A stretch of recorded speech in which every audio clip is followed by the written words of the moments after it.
So on the other side of the coin, what's been the least favorite transaction and why? Why was it your least? I almost was like, maybe don't ask this one because I don't like to be negative, but um I would say 'cause I have a little follow up with it. I would say one that didn't get to the closing table. They walked away the day before closing. They were buyers of mine.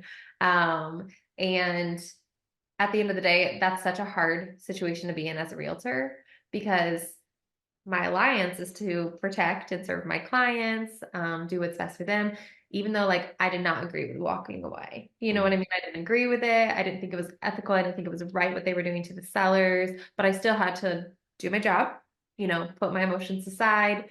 And looking back, I actually didn't ever make it to a closing table with them.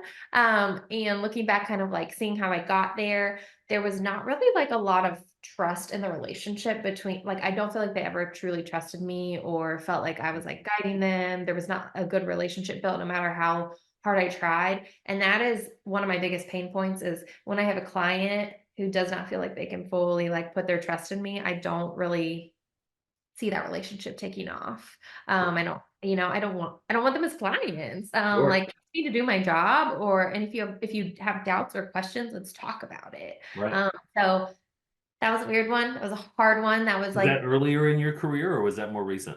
it was within the last 2 years Oh, actually. okay. Okay. I say when So you start out, you feel like you have to make every transaction work and have to take every client on. And then as you get more established, you start getting right. those vibes where you're like, this is going to work for anybody. I've had Yeah. folks where like we're halfway through the pre-approval process. I'm like, I'm going to refer you. It's like, if we're already at this point and we haven't even got to the hunting part, then yeah, Yeah. yeah.